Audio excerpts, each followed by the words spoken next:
Hey guys, welcome back to some more AFK Arena. Today we're over on the YouTube account and we are looking at the treasure scramble. So I'm going to go over the teams that I'm utilizing in here, guys. The big thing in here with the leaderboard is the rewards. Now we have been ending this treasure scramble actually right around under 100% or 100 slots. So we have landed we landed about 58, we landed about 70. So being in the top 100, guys, you can see we do get time emblems, we do get stargazer cards, we get diamonds out of here. Now they have enhanced this loot. So make sure, again, you are really focusing, building your teams in here and really pushing the treasure scramble all that you can.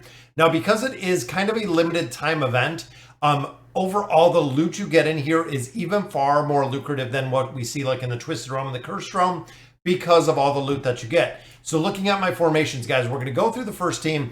Now, of course, when it comes to the Frost, when it actually comes to this freezing crystal effect, it is a little bit different of a build. You can see, guys, this is going to be my first team. So I am running Merlin in here with Albedo. I am running Yennefer. So hopefully within the dimensional exchange that we just had, you did pick up a copy of Yennefer. That way you can actually utilize her. I have Ezio and I have Ainz.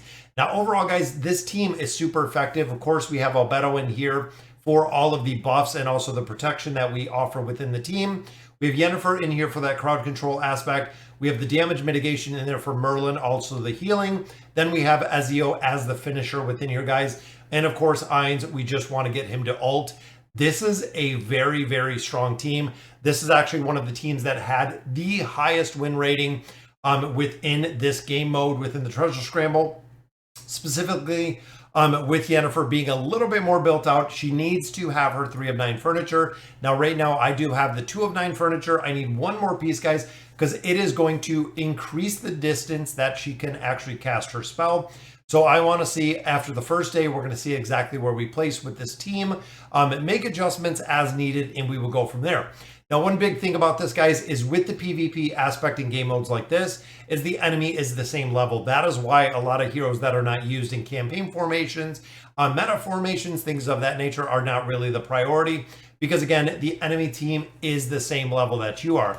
Now, looking at the next team, guys, I am running the original one. Now, there are some variations of this where we actually drop out Orthos and we put Treznar in there, but Treznar, unfortunately, on my team is not built out at all, guys. I have him, I don't even think I have furniture on him. I don't even think the engraving is maxed out. The engraving, the signature item, the furniture has to be built on Treznar. The plus 60 engraving is really the big one for Treznar because it does give him immunity to the frontal damage, which of course is super broken in PvP. Even looking at his plus 30 engraving, it makes a big difference because it does also yield that healing debuff. So the enemy can actually not be healed through that time when they are debuffed with Treznar. And again, I don't have him built out. So the sub in here is popping in Orthos. So looking at this, I have Orthos and I have Sonya. Sonya we built out quite a bit, got to the plus 30 signature item, actually got the 3 of 9 furniture. We want to build her out to the 9 of 9. Same with Hendrik. Hendrik, we want that 3 of 9 furniture, so that will actually go for a defensive rating on Thane. Thane is the real one on here, guys. So what will happen in this battle is Thane, of course, will go crazy with the damage, boosted by Halos. You can actually see him tucked behind our dragon right here. But Halos will provide a really, really strong buff on Thane, just amplifying his damage from the beginning. And again, with the enemies being the same level, it makes a very big difference because he puts out damage so fast. And then if we get Orthos to ult, so when he ults, Thane will continue to move, which is super strong. We get some damage mitigation off of Sonya and the golden roses that she puts on target within this formation. And then, of course, guys, we're going to add in our third team. You can see we're utilizing team 1 and 3 are the same teams that we just had, and subbing in for 2. So this is kind of a unique formation. We do see the awakened version of Brutus that is run in the comp with the dimensional heroes. Now, in this comp, a little bit different, guys. It is Brutus and Alnik together with Zolrath. A lot of players do not run Athalia within this combination. There's Kanisa, a lot of time is run within here, showing a really strong showing within the PvP aspect. And then, of course, we have the original version of Talene. Now, the big thing with this one, guys, is the original version of Talene. Incredible enough, we see her in the Twisted Realm, the Cursed Realm. We see her in the Treasure Scramble. We see her even in the Corruptor that we just finished. We've seen her in the Grand Hunt. The original version of Talene as a support class has been used an incredible amount of places, which again, I am kind of shocked. Now, one variation to some of these formations, guys, is if you do have the brand new Mauler support hero, we don't know exactly where he's going to work or if he's going to work within those formations.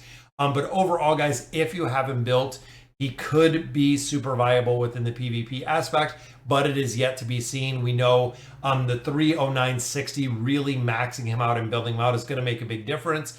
Don't know how strong it's going to be in PvP, but other game modes, I feel like it is going to be very important. Then, of course, guys, we have this Yennefer comp. We're going to go ahead and save that. So those are the 3 teams that I'm actually starting to run within the Treasure Scramble.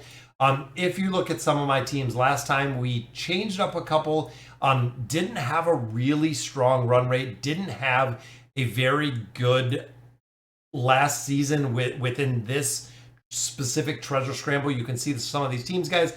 I'm going to have to go through and get them set. I've tried this Mishka team. I feel like my heroes are not strong enough within this team. Again, we're going to have to look at a couple variations in here. I know Baba Yaga is used quite a bit.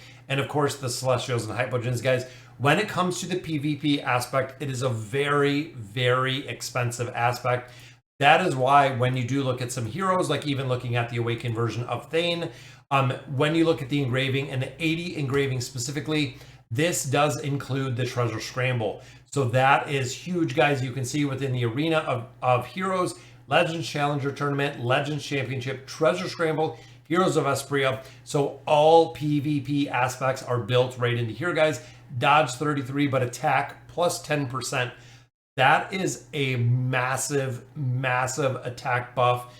But now, again, the sheer cost of taking a hero from plus 60, where we have him, to a plus 80 is expensive, guys. I believe you can take 3 other heroes up to a plus 60 engraving with the sheer, again, cost of the mats that we have within those resources, which is the reason why I do not build any of the heroes.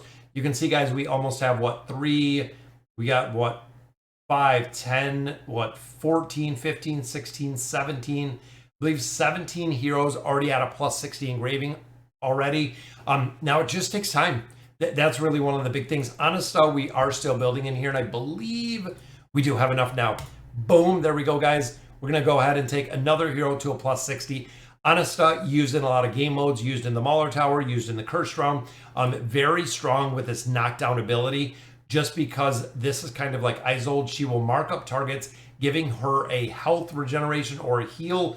That makes her really, really strong and super difficult to kill within, again, a lot of modes. I love that I can actually do these by their rating. So definitely making sure, again, that we can build these out by the rating. You can see, guys, Anastab moves to 4, even the Awakened heroes. And it's interesting to see, I know we don't have the 9 of 9 furniture, but to see exactly where they land. Brutus, of course, with a little bit of a higher signature item, has more combat rating than we do on Thane. Aziz, unfortunately, we did build him, but we'll have to find a place that he works. So, all right, guys, so that'll do it for today's video. Again, just wanted to cover, there we go, ranked 14, 100% win rate. I was hoping that my teams would do pretty well in here with the initial. Again, these are 2 really strong teams. 1 battle, so we'll see exactly where we fall in. But guys, let me know in the comments what you guys think. Let me know what PvP teams you are using for this time of the Treasure Scramble. And as always, thank you guys for watching.